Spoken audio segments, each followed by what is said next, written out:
नाज़रीन, जैसा कि तुसी जानते हो कि वड्डी ईद दा चंद नज़र आने ही पिछला साल की तरह इस साल भी खुड़ियाला फैसलाबाद विच बकरा मंडी लगाई गई है। फैसलाबाद की सब तो सस्ती बकरा मंडी खुड़ियाला, ये हर तरह के जानवर जोड़े लियाए गए हैं।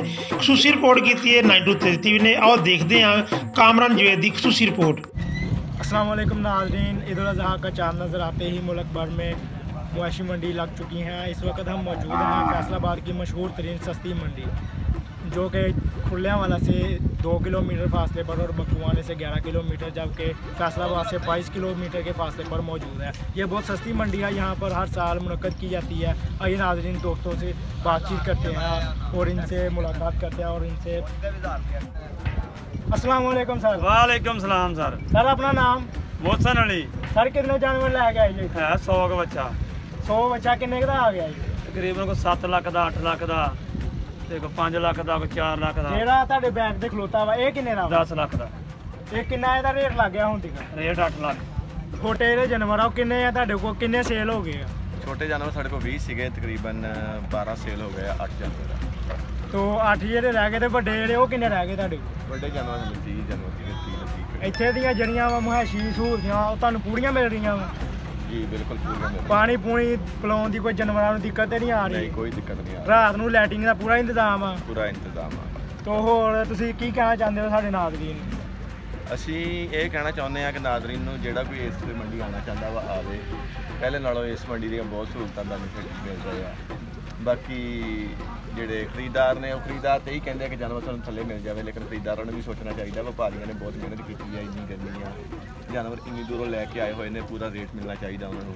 ਅੱਛਾ, ਅਗਰ ਸਾਡੇ ਚੈਨਲ ਦੇ 92 ਤੇਜ਼ ਟੀਵੀ ਦੇ ਥਰੂ ਨਾ ਕੋਈ ਬੰਦਾ ਆਵੇ ਤੁਹਾਡੇ ਕੋਲ ਵੀਡੀਓ ਬੱਕਰਾ ਬੁਕਰਾ ਲੈਣ ਲਈ, ਉਹਨਾਂ ਕੀ ਡਿਸਕਾਊਂਟ ਕਰੋਗੇ? ਉਹਨਾਂ ਨਾਲ ਫੁੱਲ ਪਿਆਰ ਮੁਹੱਬਤ ਕਰਾਂਗੇ ਜਿੰਨਾ ਹੋ ਸਕਿਆ ਜੀ। ਚਲੋ ਜੀ, ਬਹੁਤ ਸ਼ੁਕਰੀਆ ਤੁਹਾਡਾ। ਕਿਸ ਜਗ੍ਹਾ ਤੋਂ ਆਏ ਜੀ? ਖੁੜਿਆਲਾ ਸ਼ਰੀਫ।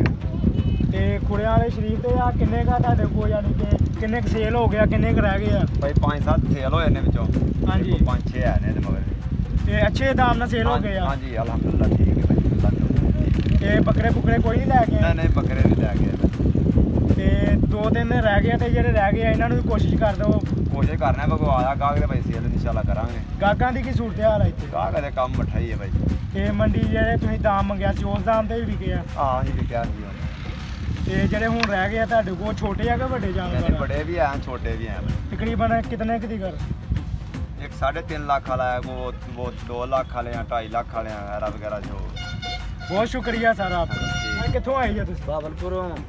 ਸਰ ਉੱਥੇ ਕੋਈ ਮੰਡੀ ਨਹੀਂ ਸੀ ਲੱਗਦੀ, ਤੁਸੀਂ ਐਡੀ ਦੂਰ ਆਏ ਜੀ?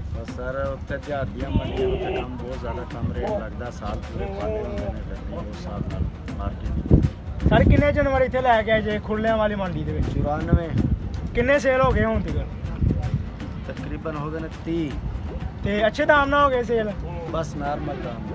ਸਸਤੀ ਮੰਡੀ ਹੈ, ਜਾਨਵਰ ਖਰੀਦ ਕੇ ਲੈ ਬਹੁਤ ਕੇ ਸਸਤੀ ਮੰਡੀ ਜਾਏਗਾ ਸਰ, ਉਹਦੀ ਪਰਚੀ ਹੋਏਗੀ। ਇੱਥੇ ਜਿਹੜੀਆਂ ਸਹੂਲਤਾਂ ਬੁਨਿਆਦੀ ਉਹ ਤੁਹਾਨੂੰ ਮਿਲ ਰਹੀਆਂ ਪੂਰੀਆਂ? ਜ਼ਿਆਦਾ ਬਹਿਸ ਕਰਨ ਦੀ ਜ਼ਰੂਰਤ ਨਹੀਂ ਹੈ। ਜਿਹੜੀ ਤੇ ਇੱਥੇ ਦੀ ਇੰਤਜ਼ਾਮੀਆਂ ਵਾ ਉਹ ਜਿਹੜੀ ਤੁਹਾਡੇ ਨਾਲ ਭਰਪੂਰ ਸਾਥ ਦੇ ਰਹੀ ਹੈ ਕਿ ਨਹੀਂ? ਚਲੋ ਨਾਜ਼ਰੀਨ, ਪਹਿਲਾਂ ਤੁਹਾਨੂੰ ਵੱਡੇ ਜਾਨਵਰ ਦਿਖਾਏ ਸੀ, ਹੁਣ ਅਸੀਂ ਲੈ ਕੇ ਆਏ ਹਾਂ ਛੋਟੇ ਜਾਨਵਰ ਵਾਲੇ। ਤੁਹਾਨੂੰ ਆਇਓ ਪੂਰੀ ਮੰਡੀ ਦੇ ਸਰਦਾਰ ਜਿਹੜੇ ਜਾਨਵਰ ਆ ਉਹ ਸਾਡੇ ਨਾਲ ਮੌਜੂਦ ਆ। अस्सलाम वालेकुम सर। सर आप कहाँ से आए हैं? लाहौर। ਉੱਥੇ ਕੋਈ ਮੰਡੀ ਮੁੰਡੀ ਨਹੀਂ ਸੀ ਲੱਗਦੀ, ਤੁਸੀਂ ਐਡੀ ਦੂਰ ਆਏ ਫੈਸਲਾਬਾਦ ਦੇ ਵਿੱਚ? ਉੱਥੇ ਮੰਡੀ ਲੱਗੀ ਸੀ, ਉਹ ਛੋਟੀ ਸੀ। ਤੇ ਇੱਥੇ ਕਿੰਨੇ ਜਾਨਵਰ ਲੈ ਕੇ ਆਏ ਜੀ? ਇੱਥੇ 300 ਦਾ। ਤੇ ਕਿੰਨੇ ਸੇਲ ਹੋ ਗਏ ਆ? 50। ਤੇ ਕਿੰਨੇ ਰਹਿ ਗਏ ਆ? 250। ਅੱਛੇ ਦਾਮ ਨਾਲ ਸੇਲ ਹੋ ਗਏ ਆ? ਹਾਂਜੀ ਅੱਛਾ ਦਾ। ਯਾਨੀ ਕਿ ਸਾਰੇ ਵੱਡੇ ਕਿੰਨੇ ਟਿਕਟ ਤੁਹਾਡੇ ਕੋਲ ਜਾਨਵਰ ਪਏ ਆ? ਸਾਡੇ ਕੋਲ 1.5 ਲੱਖ ਤੱਕ ਹੈ। 1.5 ਲੱਖ ਦਾ? ਇਹਦੇ ਵਿੱਚੋਂ ਕਿਹੜਾ ਬੱਕਰਾ ਵਾ? ਉਹ ਬੱਕਰਾ ਵੱਡਾ ਜਨਾ ਉਹ 1.5 ਲੱਖ ਦਾ? ਉਹ 2 ਲੱਖ ਦਾ ਵੀ ਕੋਈ ਹੈ ਵਾ? ਹਾਂਜੀ। 2 ਲੱਖ ਦਾ ਕਿਹੜਾ? ਉਹ ਵੱਡਾ, ਉਹ ਆਖਰੀ। ਤੇ ਤੁਸੀਂ ਇੱਥੇ ਕਿੰਨੇ ਸਾਲਾਂ ਤੋਂ ਆ ਰਹੇ ਜੀ? ਅਸੀਂ 3 ਸਾਲਾਂ ਤੋਂ ਆ ਗਏ। ਤੇ अच्छा दाम मिल रहा है इतने? हाँ जी। वाला म्यूनसिपल कमेटी वालों ने बहुत अच्छा इंतज़ाम किया है और बहुत लोगों का प्रोटोकॉल है। यहाँ पर हमारे साथ 1122 वाले दफ्तर जो हैं उनके अफसरान हमारे साथ मौजूद हैं, इनसे बातचीत करते हैं। अस्सलाम वालेकुम सर। जी वालेकुम सलाम जी। क्या सर आपका good name? Mohammad Yasir Ahmad. Sir अगर खुदा न खास्ता यहाँ पर कोई इमरजेंसी किसी को पड़ जाए तो आप 24 घंटे के लिए यहाँ पर मौजूद होते हैं? ये हमारा स्टाफ इधर सुबह 8 से लेकर रात 10 बजे तक होता है और बाकी हमारी एम्बुलेंस वो ऑन कॉल है।